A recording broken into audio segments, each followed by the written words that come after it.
Chers amis de la toile, paix et bénédiction à vous, de la part de Dieu Tout-Puissant, Créateur du ciel, de la terre, de l'univers visible et invisible. Je suis le professeur Hippolyte Apollinaire Aglo, PhD en philosophie du développement, PhD en psychologie de la vie sociale et de la communication, PhD en théologie morale, éthique, sociale. Je suis éducateur, formateur et coach de vie. J'ai été choqué par une situation il y a quelques jours où j'ai rencontré une petite fille de 13 ans qui a perdu sa virginité depuis 7 ans. J'ai discuté avec la fille. Elle me dit, docteur, je maîtrise tout sur le sexe à 13 ans. Elle connaît toutes les positions possibles. Et les parents n'arrivent pas à maîtriser leur fillette de 13 ans. Elle me décrit ces séances de rapports sexuels. J'ai eu une crise viscérale. Alors, cela prouve le laxisme des parents. Une fille de 13 ans qui connaît le sexe, qui va déjà au sexe, et qui connaît les pilules, qui connaît les méthodes contraceptives pour ne pas tomber enceinte, et qui fait venir même, qui a la possibilité de faire venir un garçon dans sa chambre à l'étage.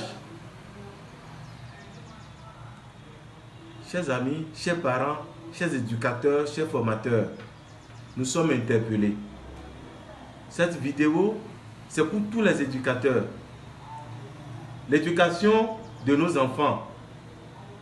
Et ce n'est pas rare de constater aujourd'hui que les enfants font des enfants. Un enfant ne fait pas d'enfant. Un enfant ne fait pas d'enfant. Comment il va l'éduquer? Et c'est ce que nous remarquons aujourd'hui.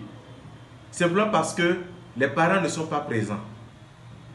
Les parents substituent leur présence par l'argent. On donne des iPhone Pro Max, tout ce qu'on veut à l'enfant, des gadgets à l'enfant. On achète de grands écrans téléviseurs déposés à l'enfant. Et dans certaines maisons même, on dépose l'enfant, la maman dit allumez la télé. Et les émissions qui passent, la maman est partie. Les parents sont partis, l'enfant est là. Et c'est la télévision qui éduque l'enfant à la place des parents. Quel avenir pour cet enfant? Il y a aussi la protection à outrance des parents vis-à-vis de leurs enfants. Il y a certains parents aujourd'hui, dès qu'on touche à leurs enfants, c'est la guerre, c'est la bagarre. Quand l'enfant pose un acte, non, on laissez le faire. C'est un enfant, il ne connaît rien. C'est faux. À l'âge de 18 ans, il deviendra irrécupérable. J'ai assisté à une scène en France où l'enfant a esté ses parents en justice. Simplement parce que quand il avait moins de 2 ans, il s'amusait avec un objet pointu. La maman a tenté de le lui arracher. Le papa a dit, il a tellement pleuré, et le papa a dit, laissez-le. Il s'est crevé l'œil avec. Mais devenu adulte, il a postulé à un poste international. Il a été présélectionné et c'est à la dernière épreuve, compte tenu de son handicap visuel, il a été recalé. Et c'est là où il a poussé la curiosité intellectuelle de savoir qu'est-ce qui s'est passé réellement pour qu'il se retrouve boy. Et la maman lui a raconté l'histoire. Il lui a dit, vous avez été criminel avec moi. J'étais un enfant. J'ai pleuré, mais les larmes ne tuent pas un enfant. Les pleurs ne tuent pas. Vous allez m'arracher cet objet pointu. Aujourd'hui, j'aurai mes 2 yeux. Je pourrai gagner ce contrat international. Et pour ce faire, il a assigné ses parents en justice.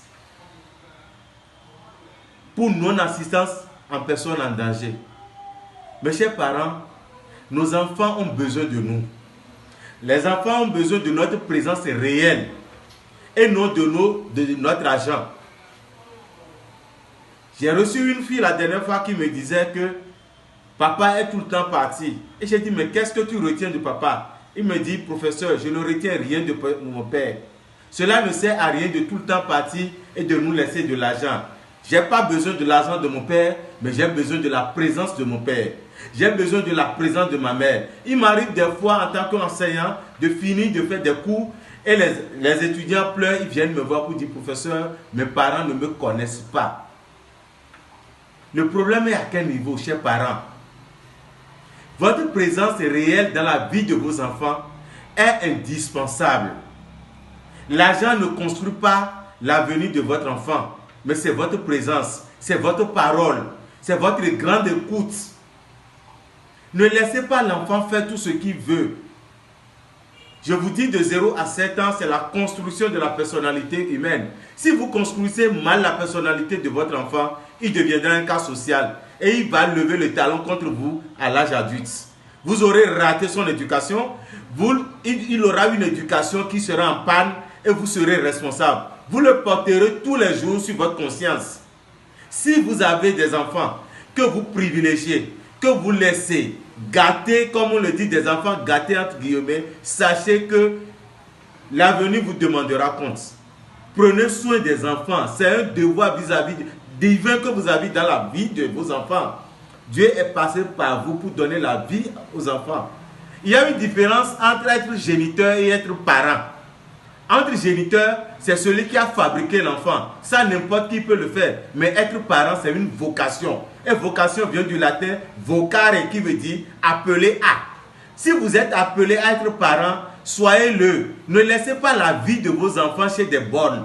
Ne laissez pas vos enfants, les bornes qui maîtrisent mieux vos enfants que vous-même. C'est dangereux pour vous, chers parents. Soyez là, présents. Des fois, même on revient du boulot, on dit qu'on est fatigué et c'est la bonne qui est là à tout faire. C'est un enfant d'autrui qui est appelé à partir un jour et les enfants resteront là. Si vous avez aimé cette vidéo, partagez-la, commentez-la, posez vos questions, préoccupations, soucis, tout ce que les inquiétudes, nous sommes là pour vous répondre dans l'émission Agora Metanoia, une émission de changement de comportement et de mentalité. Je vous remercie et que Dieu vous bénisse.